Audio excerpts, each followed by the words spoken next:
let's introduce our expert panel. And I'm going to start with the youngest person in the room, my dearest Will. I haven't been Beauty called before that in a age. long time, but I love it. So I've got three amazing experts in sales, leadership, sales support, outreach, nurturing, you name it. So I'm gonna allow each of you just 10 seconds to introduce yourself Uh, to the group as 10 everyone seconds. comes in. My name is Will Frewa. I'm located in Canada. My particular specialty is lead gen, consulting, channel partners, marketing, and working with MDF funds on a Thank worldwide you. basis. Thank you. All right, ladies next. Thank you, Nico. I'm excited to be here. Hi, everyone. My name is Ella Fernandez, and I serve as the Senior Manager for the Outbound and Connections team here at BTechly. I oversee daily operations with my incredible team that focuses on delivering tailored technology solutions to our clients.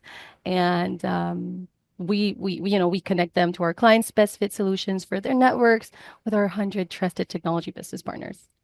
Thank you. All right, and not least, but last, Mr. Doug. As long as I get the not least thing, then good. I'm based in New Jersey. Do not hold it against me.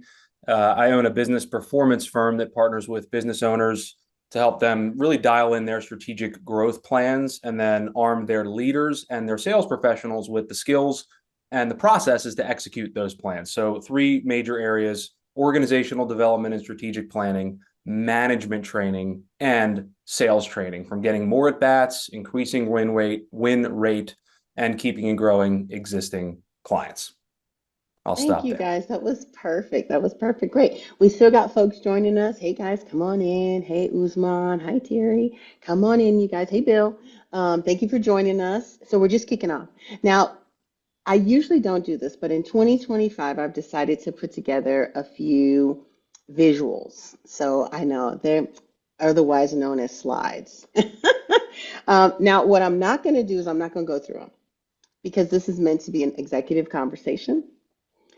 Everyone who's joining us and everyone else who joins, you guys are welcome to join the conversation and share your input. You can use the chat. I think it's the Q&A chat to post your questions and make comments.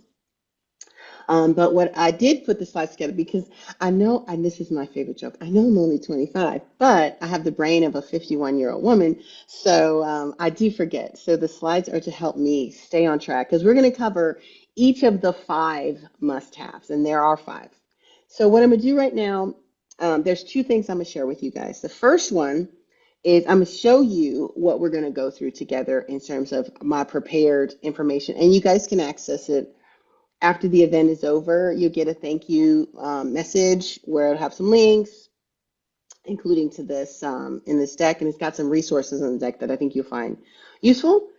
The other thing I would share with you is also the answers that you guys gave when you registered for the event. So we had about 80 executives registered to join this event. About, I don't know, 12 or 15 of you guys have joined so far. More people are joining as we keep going.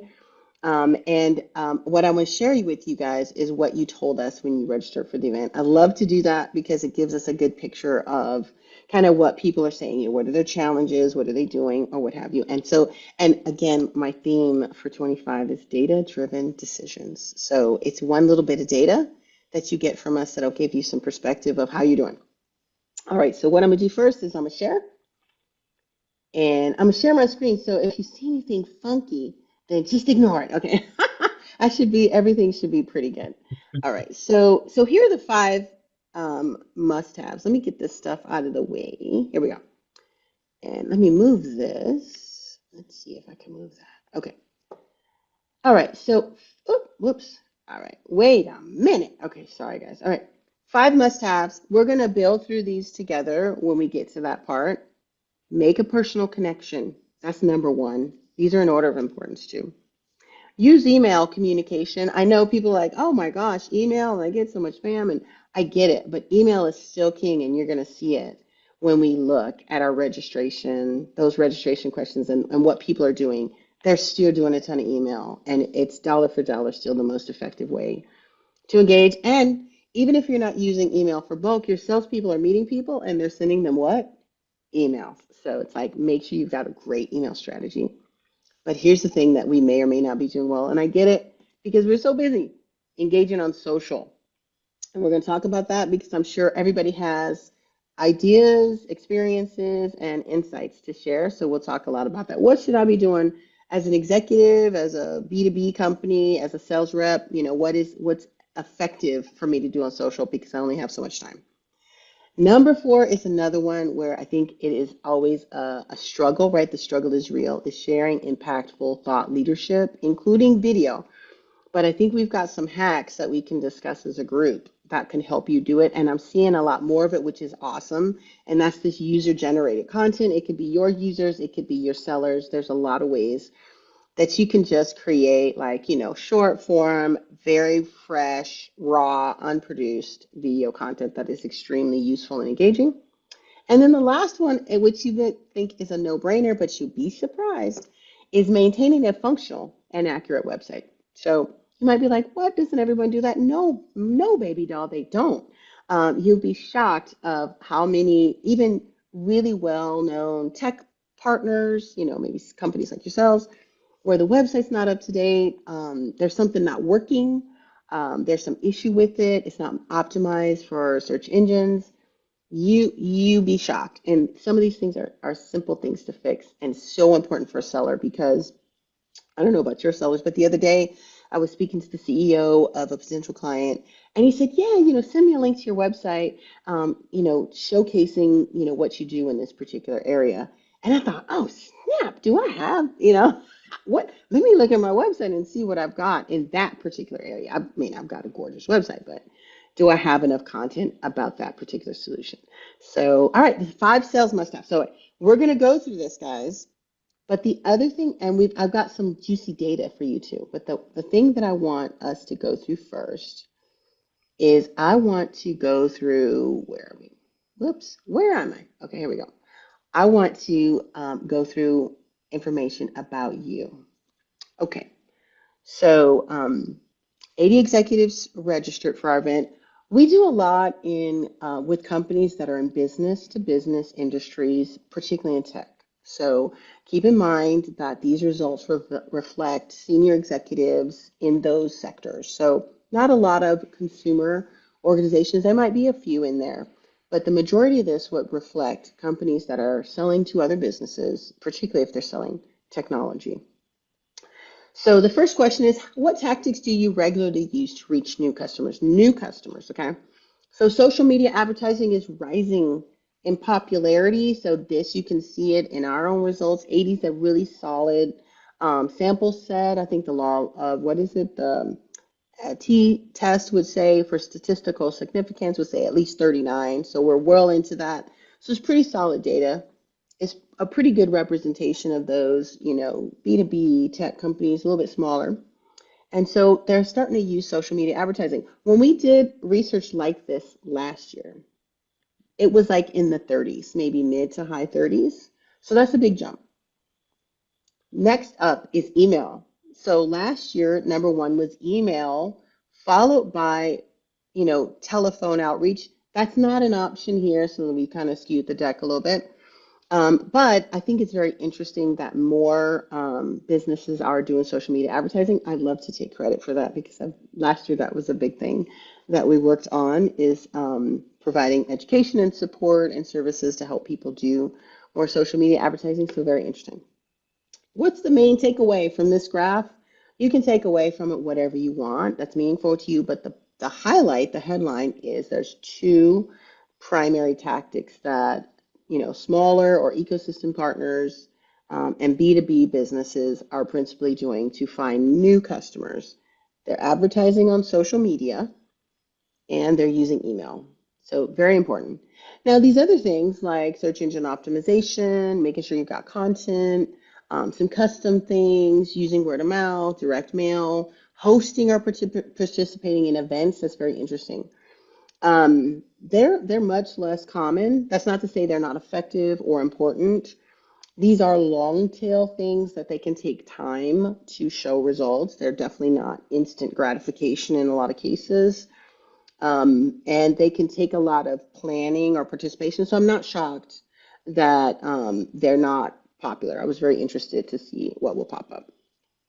All right, so next one, what's the challenges? What's going on? So when it comes to generating more leads, right? So leads is the second question. So number one challenge is what's the best marketing tactic? So we're going to talk about that. And then obviously budget, and then ineffective lead nurturing, and then last thing is lead quality.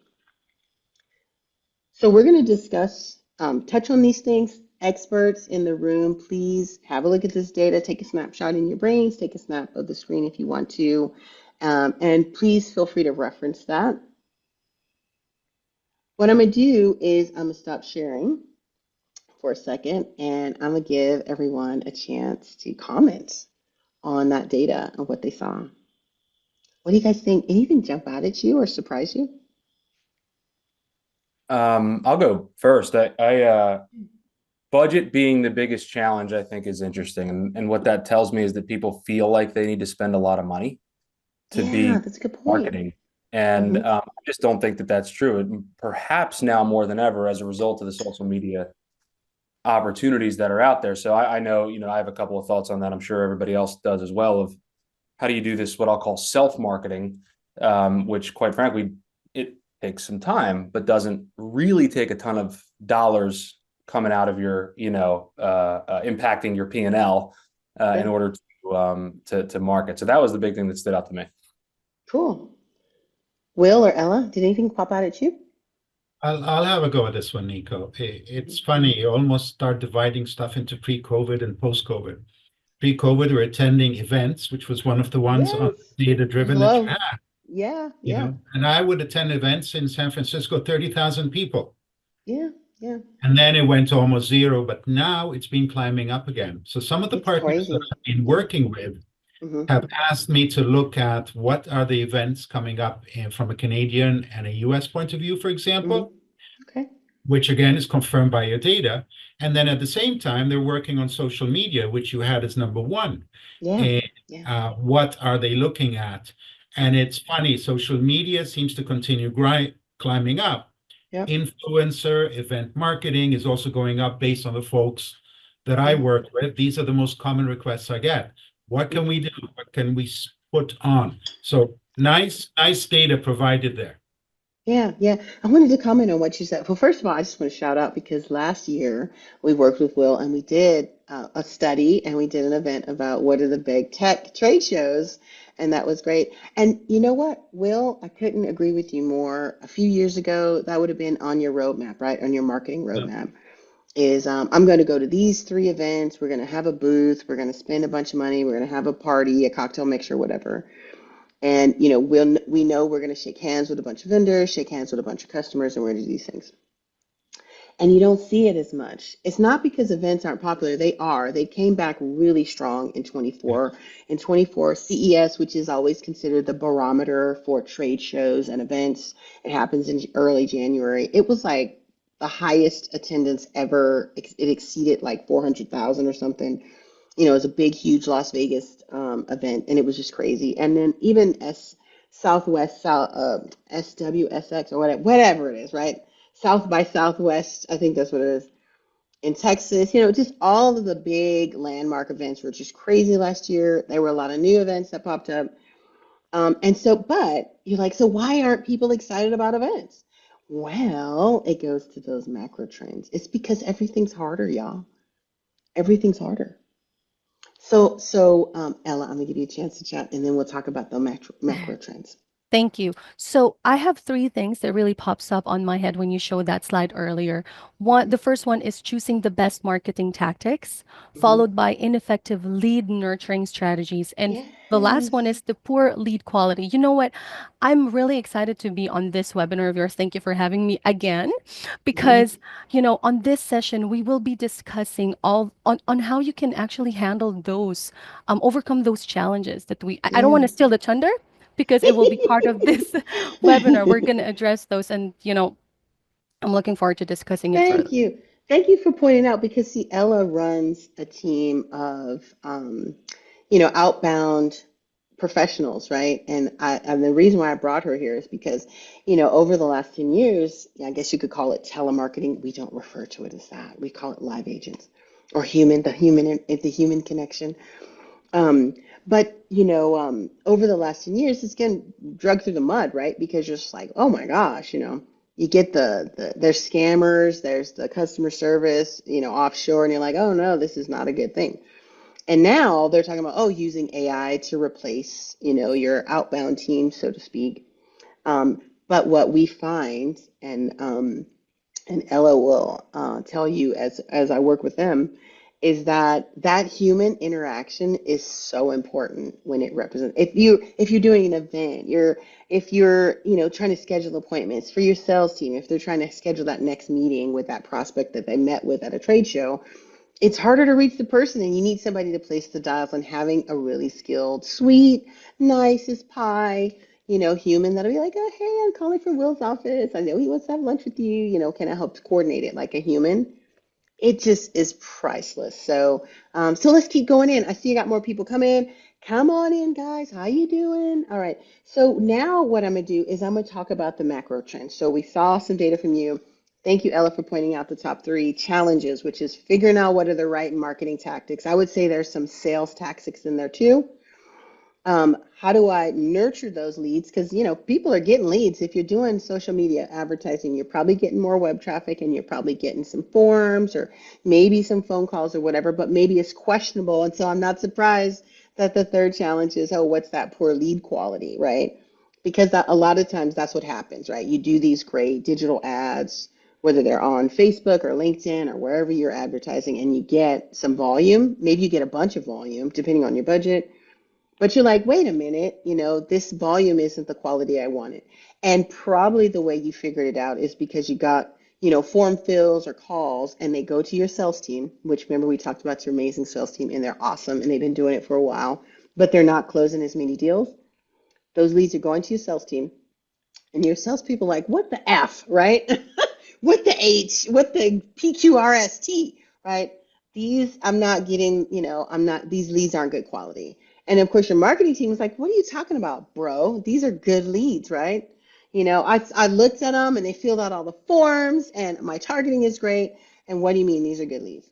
So what's the problem, right? It's the marketing campaign? Is it the salespeople? So let's get into it. Before we answer, and everyone has an opinion, and there's no right or wrong answer for everybody. There's probably a right answer for your business, right? But let's look at some headwinds that are affecting most businesses today. Like I said, this will be available after the event. This deck actually has some links in it, so to some of the articles that I pulled up. But the thing is, if you do a Google search on the impact of COVID on productivity, the impact of the pandemic on productivity, post-pandemic selling tactics, anything related to that. And I recommend you all kind of go down the rabbit hole and dive in. There's actually an increasing amount of research being done by it. And I know it's like that whole thing is in our rear view, and it was 4 years ago, and who wants to think about it anymore? But the thing is like this is the time when researchers are actually doing the analysis, because it's been a few years. So they can look at all that economic and macro data. They can actually look at longitudinal, you need at least 3 years for like really true trend analysis. And so they can start looking at that kind of stuff now and gaining some insight on what's been happening. So that's what I wanted to bring to you guys' attention. Your salespeople aren't humps. They're not sucking. You don't need to rotate them out and get younger people, or your younger people aren't inept and you need more experienced people. Now, you may want to have a mix, and you definitely will. We recommend coach them because the winds of time are changing. So what's going on? So we analyzed research from hundreds of business solutions buyers, and we looked at other industry research about sales productivity, and this is what we learned. Number one, that since the pandemic, effectiveness has been falling. So what you're experiencing, you're not alone in it, especially in industries that have a component of face-to-face. And so I would say that when you sell complex solutions, like when you sell something to another business, it tends to be very complex. not like selling, a toothbrush or a hair skincare products, which is, a less complex decision because it involves one person versus an entire organization. It's been really impacted. Productivity, marketing effectiveness, you name it, it's been really impacted since this. And there's some reasons why that we're going to talk about. The second thing is that, like I said, there's several factors. It's not just one thing. There's many different things affecting your seller's productivity and productivity in other departments, especially departments that are involved in communication, whether it's customer support and success, service, outreach, marketing. There are lots of trends that are affecting those things. Some of the big ones are the threat landscape. So this is something you may not have thought about, but over the last several years, there's increasingly sophisticated and multivariate cyber threats. For example, just about, I think it's every single major carrier, the big three, AT&T, Verizon, T-Mobile, which basically provide cell phone services to just about every person in the United States. All three of them have been hacked. In the case of AT&T, I think it was 76 million social security numbers were breached. Verizon, it might have been even bigger, right? So major breaches. So your data, your personal data is out there. Your customers' personal data is already out there. And it's available on the dark web. So the scammers are really sophisticated. They're really smart. And so people are being bombarded by scams. Now, that has nothing to do with you from that perspective, but what it does have to do with you is that because scams are very sophisticated, companies of all sizes are educating their workers at all levels on how to engage with digital communications so that they're less likely to be affected by scams. And that does affect you.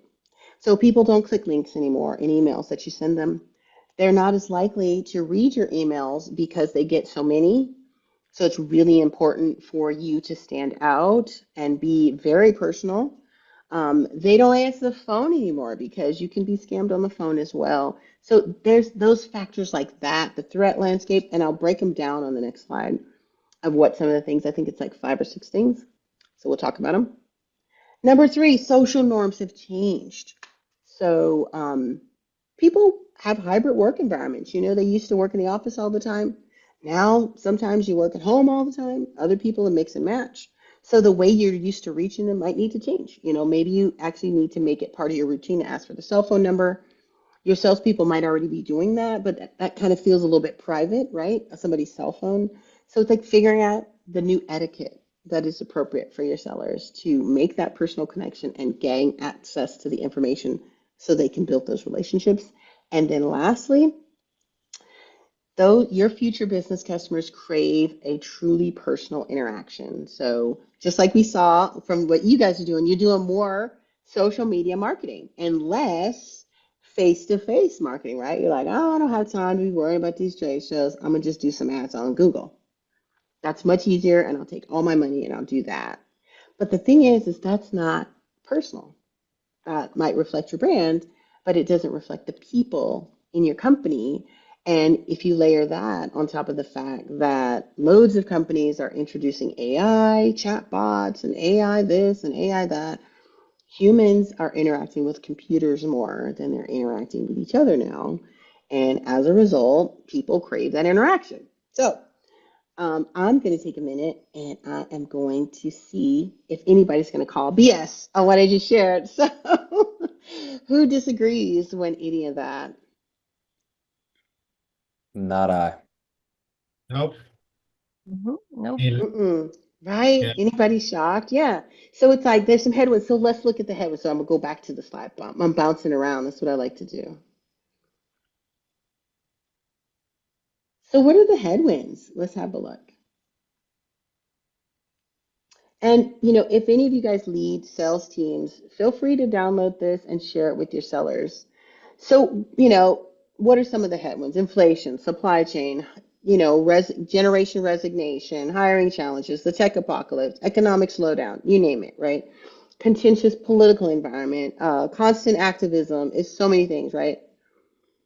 So I talked about the threat landscape, how it impacts how your buyers communicate with you. It also impacts ads and things like that. Not that people are afraid to click on ads. even though your buyers are more skeptical about anything that they don't know, it does affect, just their general digital interactions. There's more skepticism, and your, potential customers are just more sophisticated about navigating authenticity. They sniff it out, and they have a higher understanding, a more fine-tuned understanding of what's authentic versus what's manufactured. Super important. So the expectation, so McKinsey did a really interesting study, and actually did a webinar. I think it was, they didn't have a date on it, but I think it was probably a couple years ago, but it was still very interesting. And as you know, they're a big consulting company, and they do a lot of this kind of stuff. And so what they talked about is that what the lockdowns did, and the period of time thereafter, is it led to in a scenario where people had this kind of instant gratification complex. They're used to meeting instantly. They're used to, ordering things and getting that, delivered to them instantly. And it really created a higher set of expectations from customers. This was more from a consumer perspective, but remember, those consumers are also business people. It led to people having less patience, and more interest in kind of instant gratification from you. So I mean, it was harder to please them, harder to get them to meet with you, and harder for them to build a relationship, because their expectations of getting what they want, when they wanted it, wherever they wanted it, however they wanted it, right, was higher. The other thing that we don't talk about a lot, at least not directly, but I do want to point out to all of you, and we had a discussion at the end of last year where we talked about well-being, wellness, is that these last 4 years have been, first of all, you guys should be celebrating yourselves, because all of us that are still working and that still have some of our hair, we've just, well, okay, Come including on. Will, including Will. I mean, we've rocked it out in the park, right? You guys, we survived like everything that's happened to all of us, the whole world, all of us. We should be proud of ourselves. We survived it. We didn't turn into homicidal maniacs. We're not killing each other. Well, some people might have done that, but us, we didn't do any of that. But the thing is there's so much stress around us right now. I call it generalized stress and anxiety. There are actually psychologists that have been doing research about this, short-term and long-term studies. One of which is John Haidt. I think that's how you spell his last name, Haidt. I think that's how you say it, Haidt. And he wrote a book called The Anxiety Generation Anxiety, something like that. Very interesting. A lot of it has to do with the fact that the younger you are, the more likely you're being introduced to technology at a very young age. And that technology affects how your brain develops, it affects how you build relationships, and it actually results in more stress and anxiety in those individuals. And so huge portions of our population fall into that category. And all of the rest of us are falling into that category too, because so much of our interactions, like even this one, are digital. So if we keep that in mind, then we can approach these digital interactions from a way that are less stressful and less anxious for us, and much more healthy. So I want you to keep that in mind. And it's important, excuse me, as you think about your marketing strategy, and as you coach and nurture your salespeople and give them tools, they've got to keep that in mind too. That those future customers and your existing customers that they're trying to build relationships with, they're probably busier than ever, because their company's been laying people off, and they're trying to go through automation initiatives and introducing new technology like AI, and they're figuring stuff out. And so they're more stressed, right? They're busier, they're more stressed. And so you got to try harder, you got to try more often, and you got to continue to be gentle and respectful so you can break through. What else? Changing social norms. So again, back to digital's impact on ourselves and our society. I don't know about y'all, but I don't do social media. I mean, I do it a little bit, but the older you are, the less you're into this thing. But the younger you are, like, you know, if you're in your 20s, they don't even give each other their cell phone numbers anymore until you've arrived at like a halo status. They just give each other their Instagram. Yeah, give me your IG. And that's how they connect. They connect through social media. Like, that's how they meet each other. Isn't it mind blowing to me? But that's a change in social norms that, especially for salespeople, so important to be aware of that, because figuring out what is appropriate etiquette, how do you navigate to build relationships with people appropriately, and how do you gain access to them is really what it boils down to. And lastly is that noise, right? So much media noise. Oh my gosh, so many ads, so many AI, so many stuffs, right? So all that noise means that you've got to. I know people say, "Oh, you've got to break out of the box so you can go not viral." Yes, that works in certain cases, but not everybody's going to be viral. Not every salesperson is going to, be able to make a viral video or have a viral email or what have you. So it's just regular day-to-day stuff. It just means you've got to be truly authentic. And I know Doug is going to talk about this. It's just build a personal connection. So again, I'm gonna stop sharing. First of all, I want some feedback. What do you guys think? Is it disruptive to go back and forth? Chat, a little slides, a little chat. What do you guys think? Good by me. From my point of view, Yeah? no. Okay. What about you guys in the room? All my executives, I see you guys are coming in and out. What do you guys think? Anybody want to give me your input of what you think about deck, chat, or whatever? Jesse, I know you come to a lot of our events, so can you post a comment for us in the chat and say what you think? Do you mind the slides? Because that's a new addition to the conversation. Is a little bit of data, a little bit of conversation. So now, what are the 5 must-haves? Because I've been keeping you guys waiting 30 minutes with bated breath. So what are those 5 must-haves? Okay, so let's get into them and then we'll dive through them. And I think I am going to, let me share again. I think I'm going to start with Doug. So let me share so we can remember what they are in case any of you have 51-year-old brains like me. Real quick, I'm not going to show, walk through this, but when you get this deck, each of these images are a link to the article. Super interesting. This one here is from the MIT Press, their economic review. Very interesting, real hardcore data analysis. The time frame of it was 2020 to 2021, and it took them a few years to analyze all that data.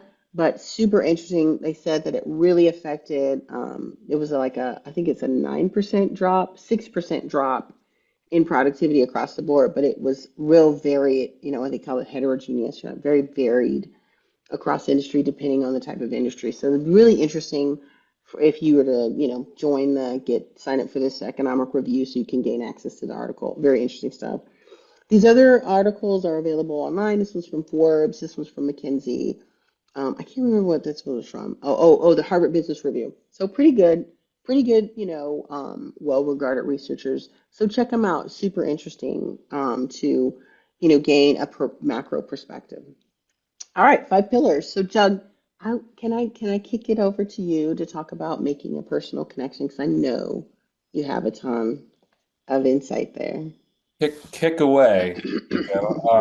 So I'm going to focus on the my perspective on this. I'm going to focus on the phone element of your the first pillar here, and it could apply to email, it could apply to LinkedIn connections, but specifically, like if you're reaching out to someone, I just find that there's this natural brick wall between us and our prospects. There's this wall of resistance, right? And it's there because people don't trust us. Society hates salespeople. Right. There's a negative perception.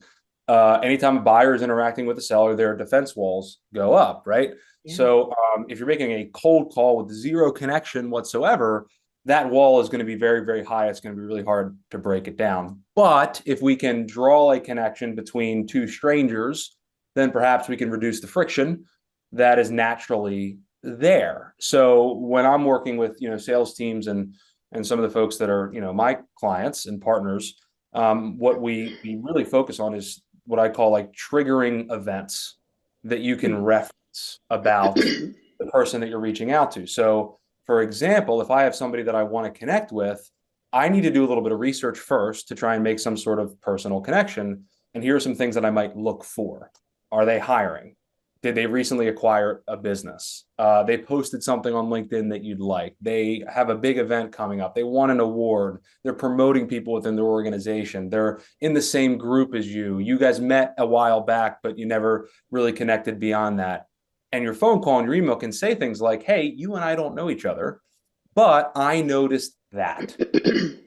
And I think if we're able to demonstrate that we took the time to care about the other person and find out something that we could use to motivate a compelling conversation, then I think there's less resistance that comes between a buyer and a seller. So some sort of angle, some sort of, warm, referenceable note paired with your outreach helps reduce that resistance from what I've seen. I couldn't agree with you more. And that's actually how we met. That's right. Yeah, I called. We did not know each other. I called you. Yeah. Found a compelling reason to call you, and here we go. Like that. Yeah. That was the. But I wouldn't have called you if I didn't have any reason to. You know what I mean? So I did a little research. Yeah. No, and you're great, and also you're just awesome. So. All right. So number 2, thank you, Doug. That was perfect. Do you want to talk about the networking thing too? Because that's another one. Like, and I did it too. I shy away. I used to go to events and stuff, and I don't feel like doing that anymore because I'm old and crusty. But what's the motivation? I think that was something you brought up in our discussions. Hey, it's so important to go to these networking events. What are you thinking about? Well, I think it's important to go to networking events so that you can then take that conversation offline into a one-on-one setting. Yeah. And I believe that it's funny. There's a stat out there that says that 88% of the people that know, like, and trust you, and people that are your customers or people that you've worked with, are willing to refer you to people that they know. Yes. 11, yes. yeah. But here's where it's painful. Only 11% of salespeople ask for referrals. Oh, interesting. Yeah. Oh, Right? interesting. So when you think about your network, how often are you meeting with people and having conversations about who they know and who they can connect you to? Like, if I'm meeting with Nico, I may do a little research on her LinkedIn, see who she's connected to, and bring a couple of names and be like, hey, do you know these people? That's Right? so interesting. So, yeah. Leveraging the network intentionally, as opposed to just like hitting an event and hoping that you run into your ideal customer. A little bit more intentional, a little bit more focused, I think, is what I found helps to leverage those relationships. Yeah, Doug, I couldn't agree with you more. And actually, what you made me think about is confidence. I work with a really amazing leadership coach, and he's launching an AI tool, a coaching platform for executives. But one of the things that he talks about a lot is confidence building, right? And I asked him last year, like, wait a minute, you coach some of the greatest, military generals and admirals and CEOs and stuff. Aren't these fools already confident? Right. And he's like, but see, confidence has layers, right? It can go down. Yeah. And what you were just talking about when you saying, for those sellers, they do the research, they have the conversations, they reach out, they build a relationship and break through that wall, right? That people have up. That's where confidence is so important. Great. Because people are going to throw up defenses, right? They're going to be like, no, don't call me. What do you want? I'm busy. Talk to me next week. And I see my own team and I see that our clients, right? The seller has that first, because that's what we do. We make that first connection. We find that perfect prospect. We put you in front of them and the salesperson talks to them. But then, we check in with them in 30 days and go, how did it go? Oh, well, I called him. I called one more time and he didn't answer my call. I sent him an email. That's it. I made one call and I sent one email and he didn't respond. Okay, well, and I feel like a lot of times I can't believe it's laziness.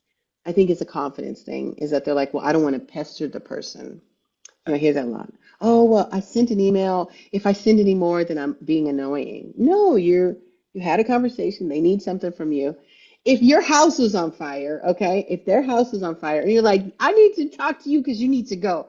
You wouldn't be like, oh, I called you one time. I sent you a text, hey, you didn't see my text, right? It would be urgent. Sure. So, all right, who's doing number 2? All right, back to our pillars. So number 2, send useful emails regularly. So you referred to that, but I'm going to turn over to Will. What do you think? So what Doug talked about was emails from sellers, right? Because sellers reach out via email, even in big companies like, these big vendors that we work with, that's the number one way that sellers reach out, whether it's through a Salesforce automation tool or just sending emails on their own. But what about like a marketing program, if they're doing marketing? What do you think? What's the anatomy of a useful, effective email, and how often would you recommend those things go out to support the sales activity? I think it goes back to what you were saying, and it's kind of combining Doug and I together. So one of the clients that I worked at had some issues where the leads that were produced by marketing were not acted upon, or after one email or one phone call, they said, well, it was bad. So Mm-hmm. after working with them, we started with something very simple. So that's a concrete tactic they actually did, and it works. They Mm-hmm. started inviting the marketing managers for their sales calls every Monday morning at 9 o'clock. And the Mm. marketing managers were required to present their marketing plan, including communication, to the sales reps, get the sales reps' input, and the two of them actually had a meaningful discussion. Response rates went up huge after that. Mm-hmm. I also remember working with another client who basically duplicated what you said. Well, I made one phone call and I made one email and they didn't reply, so it was a horrible service. There's a stat somewhere that says you have to contact a customer at least 7 times from an integrated point of view. Email 12. Yeah. one, Yeah. right? Yeah. Mm-hmm. So that until they get the message going. Now, we wouldn't recommend contacting them 7 times in one particular day because, yes, you're pestering and annoying them. Yes. But perhaps if you make a schedule for when you want to follow up, and that's what I do with some of my prospective clients, where I'll go every 2 weeks or so, say, hey, just checking in. Thought we'd see what the latest was. Is there any additional information you want? Is there additional information you like? Yeah. Be very careful. Several countries have certain rules from email in terms of cold contacting somebody. But if you have a reason to contact, then, specific answer to your question. Every 2 to 3 weeks, send a follow-up email, make it personable, make it specific to them, remind them what it was that you talked to them about, and then follow up. You may follow up with a phone call, and then you go back to email, hey, left you a phone mail message, thought we'd check out. And that's why I was saying it's almost like, combining Doug and I together, where somebody's going to do the front end work, and then the sales reps come in at the back end, refer to what you did, and say, how can we help you progress to the second step? Yeah. And I think you pointed out something that's really important is that alignment between sales and marketing. And it is surprising, even in really small companies, the sales activity and the marketing activity aren't always integrated. Salespeople are off doing their thing, the marketing team's over there doing their thing. They're like, okay. But to your point, salespeople are out there talking to actual customers or future customers, and they're hearing what those people need. And so sharing that information, it'll improve the campaigns, your messaging, your the key points that you're sharing. It'll improve the assets that you're preparing, which salespeople can use. It'll just really streamline. So that's absolutely a tactical, strategic advantage there. So what are the other sales must have? So we all agree you got to communicate, you got to make that personal connection so you stand out. And that could be from doing better research on each of the people in your database. You got to use some core communications to reach them. Email is a really important one, in addition to your digital marketing. So what's next? So engaging on social, and you guys are doing that, right? A Yeah. lot of you guys are already doing your social media ads, but that's not enough, guys. So if you think, oh, I got my ad campaign, I did my emails, I like us, we're doing a live stream. That's all great. That's all great, and you should do it to the degree that your company can afford it. But that's not enough. If you've got outside salespeople, when outside salespeople, I mean dedicated sales reps, client success, whatever you want to call them, business development people, whatever beautiful word that you use to describe this amazing group of people, those individuals, this is now the time where you've actually got to work with, where we recommend that you work with those guys to create a brand alignment between them and your company. Make sure that how they describe their role, what they're doing on social is in line with your brand. Arm them, give them a strategy. It can be simple stuff. The company's sharing posts, they can reshare them. They connect with all their customers. They have a time each week where they review what their customers are posting, make comments, like, subscribe, do more, right? Join the community. There's loads of things that your actual sellers can do to have that great social media etiquette that I was talking about earlier. You can think of it that way. You can think of it as hacks, ways that they build out their business digital footprint that reflects your brand using these digital tools to engage those customers to make a personal connection. So your company's brand out there doing ads is great, but your sellers actually are brands themselves. You know, they're people, and that those are the faces that really will close the deal. And so you want to make sure because some of these sales guys are great. We met one last year. This guy is awesome. His name is Pete. We love him. We came out with a campaign for him called Meet Pete, and it was so successful. It was great. And he's so fun, right?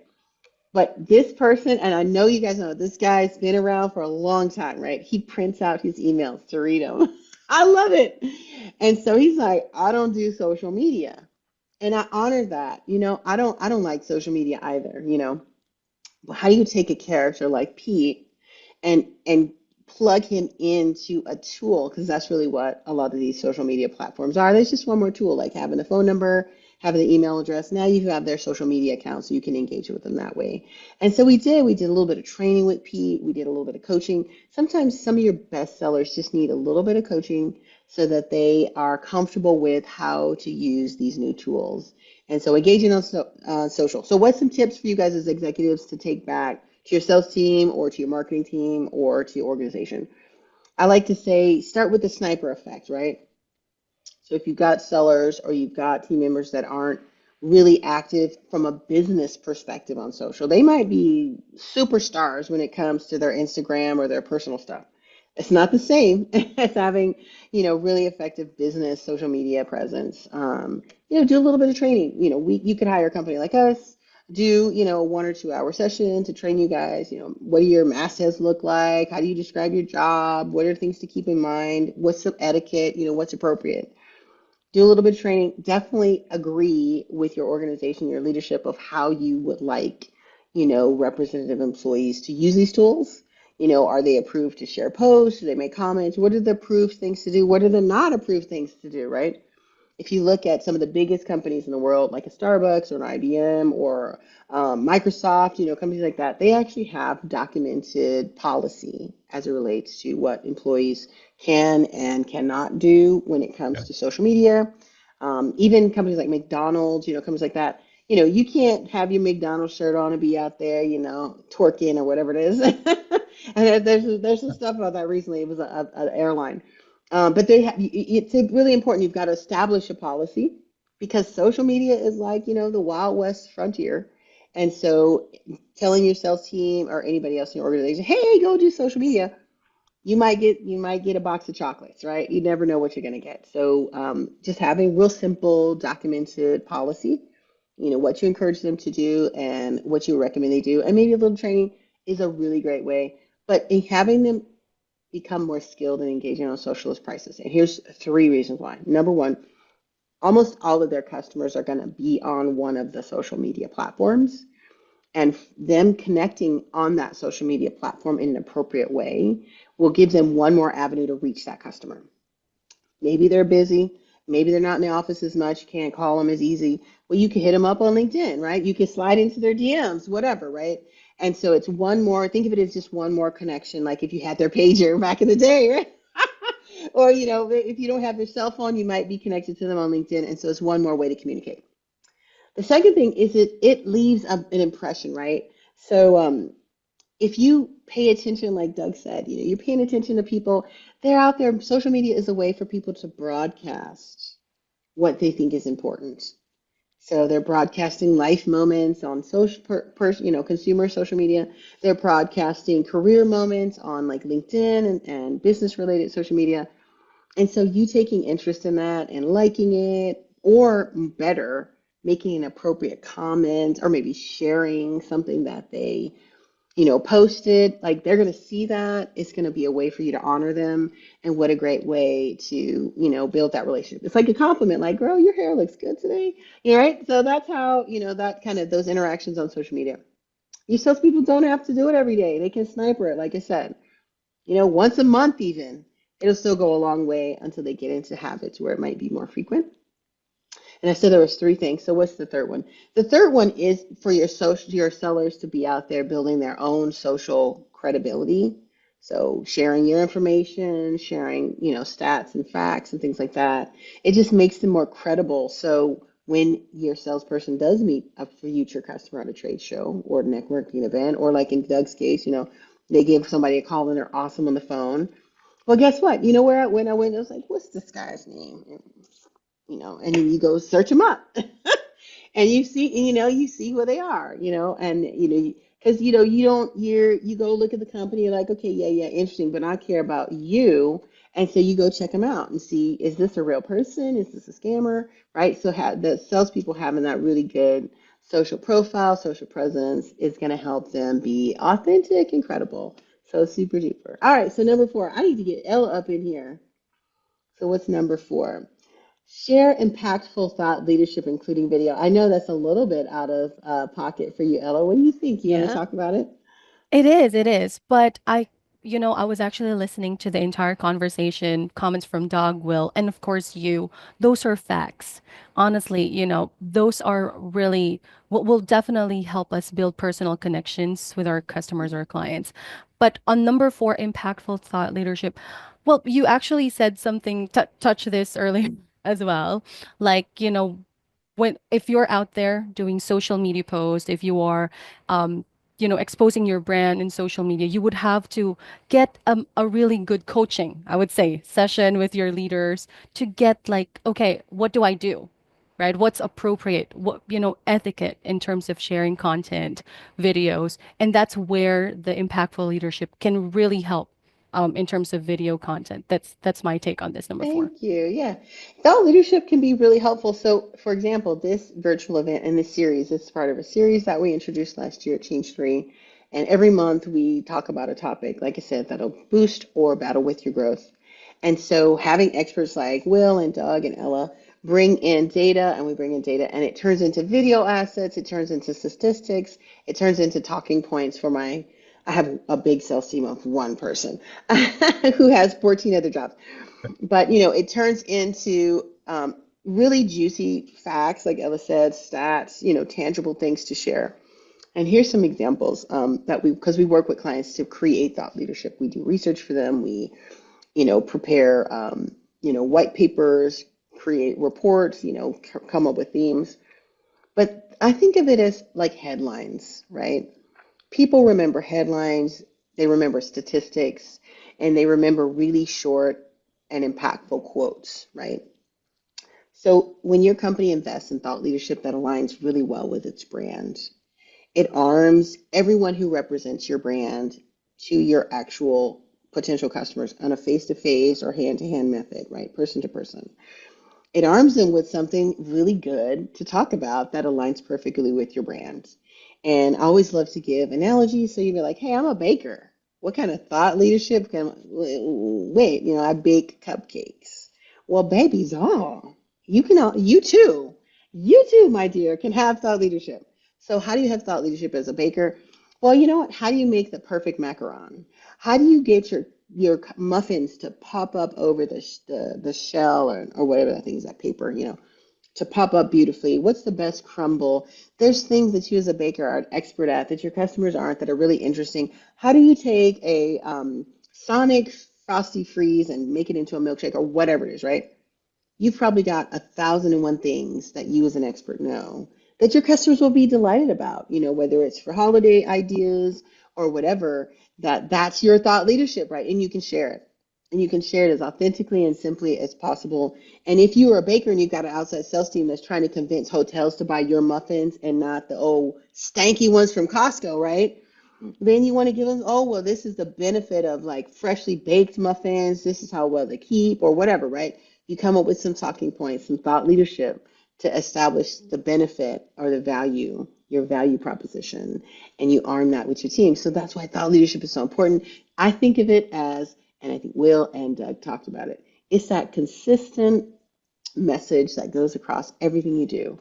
And your thought leadership is like that pillar, which is like, hey, this is what we're talking about today. And for Change 3, we talked about the 5 sales must-haves, right? So you better believe when my superstar team of one person is out there talking to our future customers, she's like, well, are you guys doing social media? How's your email marketing? What about your coaching? And she's got 5 things that she's going to definitely talk to them all about to make sure that there's a check there. And it just makes it really smooth and streamlined.